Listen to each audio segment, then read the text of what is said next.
Primeiro, quero agradecer a presença de todos vocês, né? Um prazer muito grande receber vocês aqui.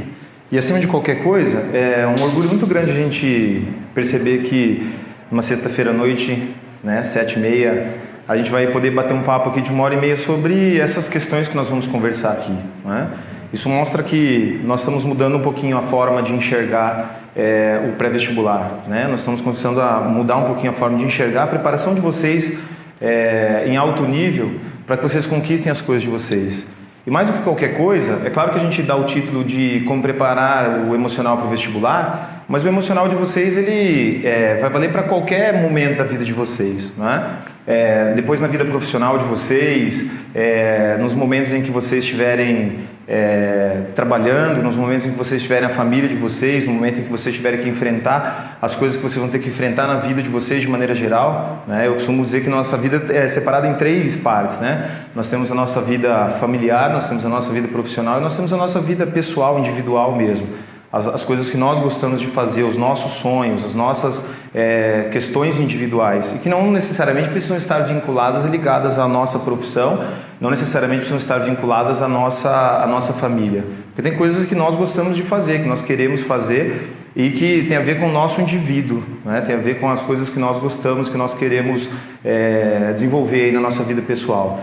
Então, claro que a gente vai vocês vão perceber que a gente vai trabalhar com alguns exemplos da parte de pré-vestibular, mas a gente vai também discutir uma coisa meio geralzona, assim, né? A gente vai tentar usar essas questões, medo, preocupação e ansiedade, focar para o vestibular. Claro, os exemplos que eu vou trabalhar com vocês são exemplos da vida que eu tenho de 15 anos como professor, de 8 anos trabalhando também na parte de coordenação, né? na parte de orientação. E isso, eu fico feliz que nós temos aqui também professores, nós temos pais, e que a gente pode discutir essas questões, né? Eu acho que essas questões elas precisam ser discutidas mais vezes. Eu acho que essas questões elas precisam ser colocadas em pauta dentro dessas escolas, né? Dentro das escolas, dentro dos cursinhos, porque a vida emocional de vocês é o que vocês têm de mais valoroso, é o que vocês têm de mais importante.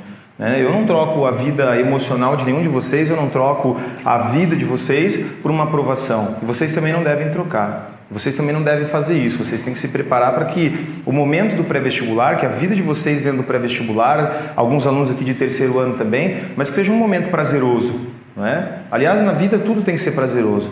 Todos os momentos da vida de vocês devem ser momentos prazerosos, né? Vocês têm que se divertir em tudo que vocês estiverem fazendo. A profissão de vocês hoje é estudante. Todos vocês, quando preenchem uma ficha cadastral qualquer, tem lá o nome de vocês, a idade de vocês, e na profissão vocês colocam profissão estudante. Eu coloco como professor, vocês colocam como estudante, e daqui a pouco tempo vocês colocarão as profissões de vocês, né? Vocês colocarão as profissões de vocês, quaisquer que sejam essas profissões. Então é muito importante que a gente tenha sempre prazer naquilo que a gente está fazendo. E para a gente ter prazer, a gente tem que estar com o nosso emocional muito bem preparado. Nós temos que ter um trabalho muito forte nesse sentido. Então a gente poder sentar e discutir durante 1h30 essas questões, e alguns de vocês aqui eu conheço já há algum tempo, outros eu conheço desde esse ano, talvez alguns aqui eu nem conheça, mas vocês sabem quanta importância que eu dou para isso, porque a gente tem sentido que eu tenho sentido nesses últimos anos de trabalho que isso tem sido essencial para algumas vitórias de alguns alunos, né? Conseguir controlar o emocional, conseguir segurar um pouquinho a ansiedade, conseguir trabalhar com o medo e com a preocupação, tem sido mais do que primordial para que alguns alunos conquistem as aprovações e para que também consigam passar os momentos do pré-vestibular, os momentos da escola com prazer. Então, estudar todo mundo estuda. Quando eu digo todo mundo, eu não acredito que vocês estejam aqui 7h30 da noite, numa sexta-feira, e que vocês não, durante o dia de hoje, por exemplo, vocês não estudaram, que vocês não sentaram, que vocês não fizeram exercícios, que vocês não assistiram às aulas. Porque senão não faria sentido vocês estarem aqui, né? O fato de vocês estarem aqui já diferencia vocês de outras pessoas, porque vocês estão tentando buscar alguma coisa. Não porque eu vou ensinar alguma coisa para vocês, mas porque nós vamos discutir sobre questões, né? A minha pretensão não é ensinar, Suzuki, então você tem o poder de ensinar a gente a pensar melhor, ou você tem o poder de fazer com que o nosso emocional se transforme de hoje para amanhã? Com certeza não. né? Mas a discussão, a gente trazer o problema à tona, a gente poder pensar um pouquinho sobre isso, vai fazer com que vocês, no dia a dia de vocês, consigam melhorar algumas questões, tá? Então, essa palestra, ela na verdade, ela vem de uma série de problemas que eu vivenciei junto com vocês, junto com os alunos, né? Eu costumo dizer que, para a gente falar sobre pré-vestibular, a gente precisa vivenciar o pré-vestibular. Para a gente saber quais são os verdadeiros problemas que vocês enfrentam, quando vocês querem conseguir uma vaga, a gente precisa discutir sobre isso. A gente precisa viver dentro, né?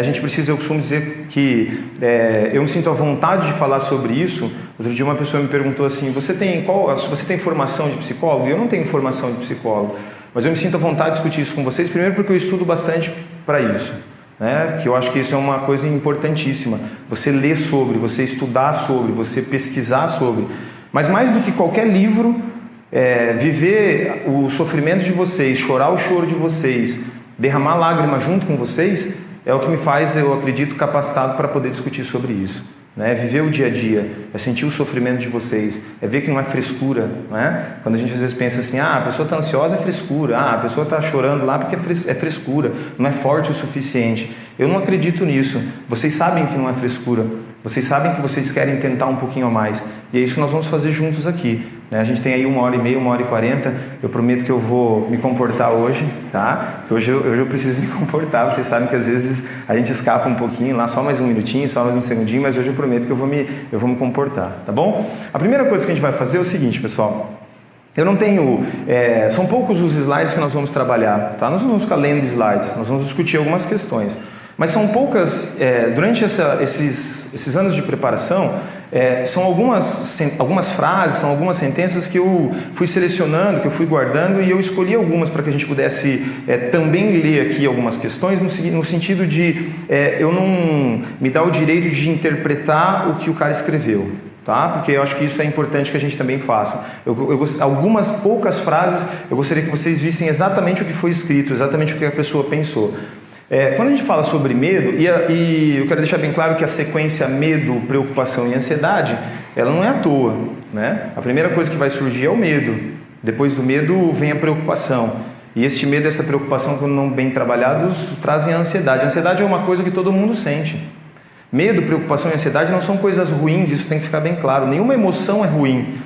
Nenhuma emoção é ruim, só que as emoções, quando elas não são controladas, as emoções, quando elas são trabalhadas de forma exagerada, que elas trazem problema para nós. Então não é problema ter medo, o medo de vez em quando salva.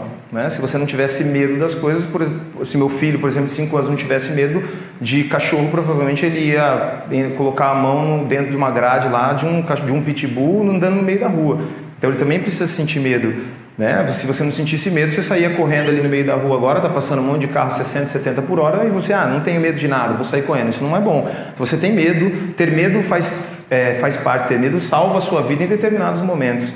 Preocupação também não é ruim, a ansiedade também não é aquela ansiedade gostosa quando você está à véspera de uma viagem, aquela ansiedade gostosa quando você está às vésperas de uma festa que você preparou, isso não é ruim. Nós estamos falando aqui dos exageros. No exagero do medo, no exagero da preocupação, no exagero da ansiedade. Do lado ruim, que todas as coisas têm. Né? Nada em exagero, a água é essencial para que você sobreviva, certo? Não, todos vocês estudam bastante, e vocês sabem que a água é mais do que essencial para você sobreviver. Começa a tomar água hoje, só para de tomar água amanhã cedo. Tenta tomar 20, 30, 40 litros de água de uma vez só, você vai passar mal, provavelmente você vai ter problemas. Né? Então significa que tudo em exagero faz mal, mesmo coisas que são essenciais para a sua vida, mesmo coisas que teoricamente todo mundo fala, não pode fazer mal. Pode fazer mal se você exagerar. Então vamos lá. Nas oportunidades de crescimento que nos oferecem nossas experiências, temos a possibilidade de validar e potencializar determinadas crenças e conceitos que poderão nos desestruturar psiquicamente, levando-nos a uma verdadeira hipnose mental.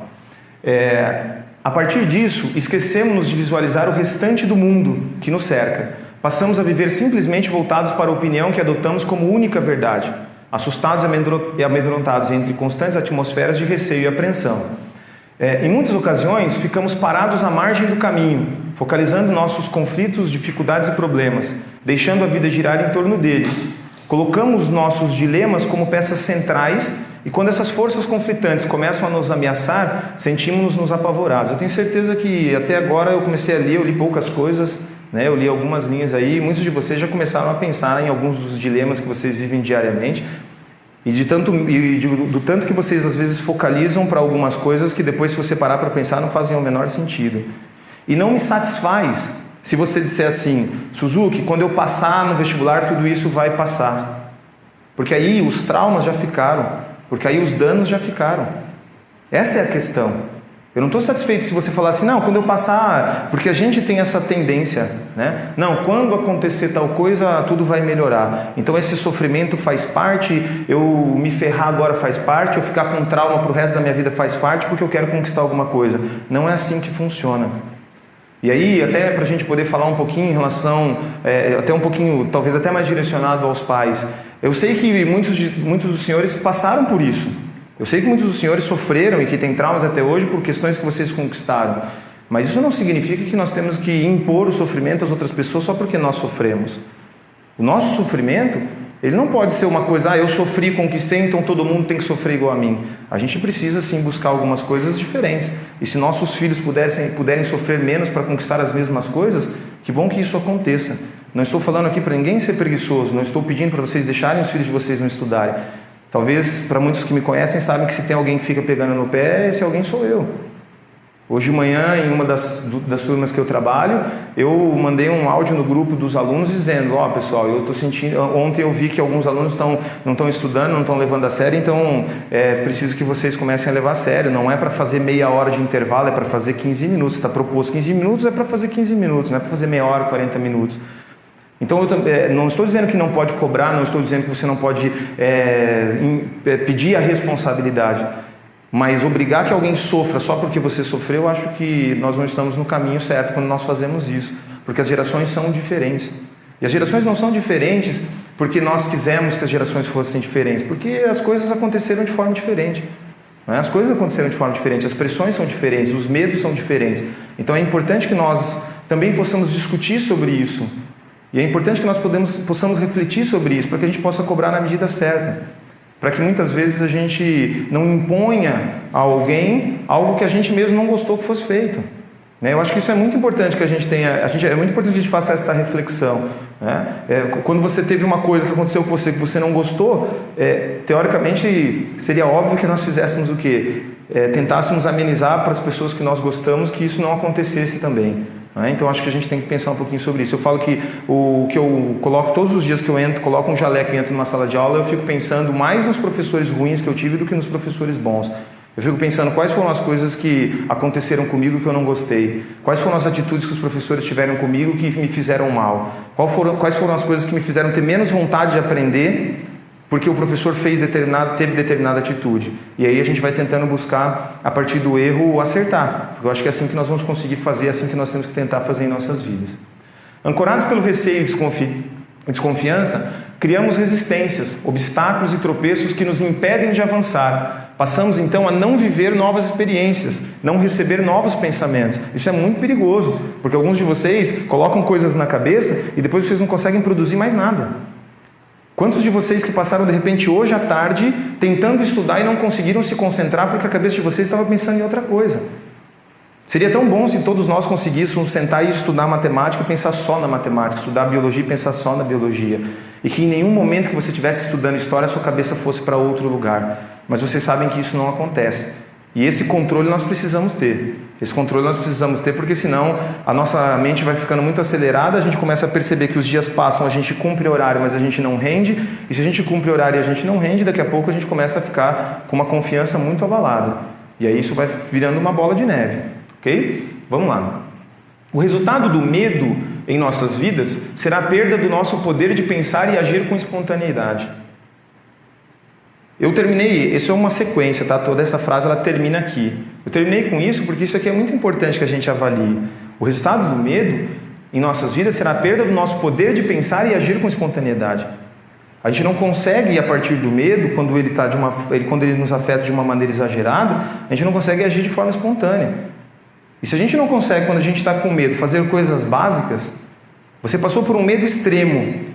De repente você quase bateu o carro, você quase foi atacado por um cachorro que escapou de uma casa, você passou por uma situação de um medo muito grande. Você chega em casa e você fala assim, nossa, eu tomei um susto tão grande que eu perdi a fome. E se eu te perguntar logo depois de um susto desse, de você sentir muito medo, você passou muito medo, eu chego para você e pergunto, o que você almoçou ontem? Você vai falar, Suzuki, nem lembro. E se você não lembra o que você almoçou ontem quando você tem medo de alguma coisa, imagina se você vai lembrar de física, química, matemática, biologia, sociologia, história. Então, quando você está no vestibular e você sente medo, você não consegue lembrar das coisas que você precisa lembrar. Porque o medo de muitos de vocês no dia do vestibular, o medo de muitos de vocês na semana do vestibular, é um medo muito grande. Vocês ficam extremamente assustados.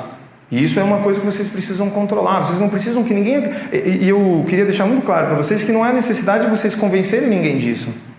Se você tem convicção e consciência do medo que você sente, não tente convencer os outros que você realmente sente medo. Tente trabalhar este medo. Muitas vezes vocês perdem muito tempo tentando convencer as outras pessoas que vocês não estão com frescura. Não percam esse tempo. Se a pessoa não quer entender isso, se você acha e se você percebe que você sente isso, trabalhe isso. É que muitas vezes nós queremos dar essa satisfação. E isso é ruim. Né? Isso é ruim, isso faz você perder tempo, isso faz você perder energia. A gente tem que... Eu queria que vocês imaginassem o seguinte, você está num ambiente extremamente escuro, totalmente escuro, e você pega uma lanterna. Quando você acende a lanterna, onde você vai focalizar a lanterna é o que você vai enxergar. Então, se a gente apagasse todas as luzes, fechasse todas as portas, eu pegasse uma lanterna e focalizasse uma lanterna para lá, vocês só enxergariam o que eu mostrasse para vocês. Então, eu poderia escolher o que vocês iriam enxergar. Se eu quisesse que vocês enxergassem ali, eu colocaria a lanterna para lá. Se eu quisesse que vocês enxergassem aqui, se eu quisesse que vocês enxergassem lá. O que vocês têm que fazer, gente, é que a vida de vocês, quando ela está nesse momento em que vocês estão se sentindo totalmente no escuro, vocês precisam tomar conta dessa lanterna. Vocês precisam pegar essa lanterna para vocês e vocês precisam colocar essa lanterna onde vocês acham que vocês têm que colocar. Só que qual que é o problema? Nós normalmente pegamos a lanterna e mostramos para o quê? Só para as coisas ruins. Notem que de maneira geral, não só nós, mas a sociedade de maneira geral, ela tem um pessimismo crônico. Se você assistiu o Jornal Nacional hoje, ainda bem que vocês não perderam tempo com isso essa noite, você vai perceber que os primeiros blocos só tem desgraça, desgraça, desgraça, desgraça, desgraça. Depois eles falam um pouquinho do futebol, não é? E aí tem coisas muito boas, por exemplo, o Corinthians fez 7-2 ontem, não é? Aí a gente fica um pouquinho mais feliz, não é? Aí você fala, professor, eu sou palmeirense, é mais uma desgraça, né? Aí é mais uma desgraça ainda na sua vida. Mas você percebe que a gente só vê desgraça. A gente tem um desejo quase que inexplicável de olhar para coisas ruins, de focalizar as coisas ruins. A nossa vida ela é pautada, ela é praticamente... A gente concentra a nossa vida praticamente em coisas ruins. A gente adora uma desgraça. Nossa, você viu o que aconteceu? Eu nunca vi alguém chegar no dia seguinte e falar assim, nossa, você viu o que aconteceu? Aquele cara lá ajudou tantas pessoas, aquele cara fez isso, aquele cara... Um rapaz lá pegou um dinheiro que sobrou lá na mão dele, foi ajudar as pessoas, fez caridade, fez isso. O mundo está cheio de caridade também. Mas acontece uma guerra, acontece um assassinato, acontece um acidente, alguém morreu, alguém se matou, é uma delícia no dia seguinte falar, nossa, você viu o que aconteceu? Nossa, você viu o fulano? Nossa, você viu a guerra que estourou? Nossa, você viu aquela pessoa que bateu o carro e perdeu a cabeça? Literalmente. Então a gente tem que tomar cuidado com as coisas que a gente tem, com as coisas que onde a gente coloca a nossa lanterna. Porque onde a gente coloca a nossa lanterna, ela vai dar uma linha, vai dar um norte para a nossa vida. A nossa vida, ela basicamente é catastrófica. Por isso que a gente tem tanto medo das coisas. Eu poderia listar alguns medos que vocês têm. Vocês têm medo de não aprender, vocês têm medo de não passar, vocês têm medo de não dar tempo de terminar tudo, vocês têm medo de não conseguir estudar amanhã, vocês têm medo de fazer um simulado, vocês têm medo de fazer o vestibular, vocês têm medo do resultado do vestibular, vocês têm medo de no ano que vem ter que fazer cursinho de novo. Olha o que nós estamos falando, é dia 18 de maio, você está pensando no ano que vem. Você está com medo de uma coisa que você não tem controle sobre essa coisa. Professor, e se eu precisar fazer cursinho no ano que vem, como é que a gente vai trabalhar com isso hoje? Eu só posso falar sobre fazer cursinho no ano que vem se este ano eu terminar todos os vestibulares que eu tenho para fazer, não conseguir passar e decidir que a minha vida no ano que vem tem que ser no cursinho de novo. Agora percebam que você focaliza o teu medo ao quê? Ao fazer o cursinho. Você joga a tua lanterna para o fazer cursinho é ruim. Estar no terceiro ano tentando fazer vestibular é perigoso, porque vai que eu tenho que fazer cursinho no ano que vem. E você fica o tempo todo pensando sobre isso, o tempo todo pensando sobre isso, e você não sabe o poder que o teu subconsciente tem. E aí, às vezes, você chega na porta da escola, você chega na porta do cursinho e não sabe por que você não tem vontade de entrar. E alguns alunos falam, professor, eu gosto das aulas, eu gosto dos professores, eu tenho amigos, eu me divirto, eu sei, eu sempre gostei de estudar, eu não sei o que está acontecendo comigo. Até o meu 2º ano do ensino médio eu gostava de estudar. Eu tinha prazer em estudar, eu tinha prazer em aprender, qualquer ser humano tem prazer em aprender.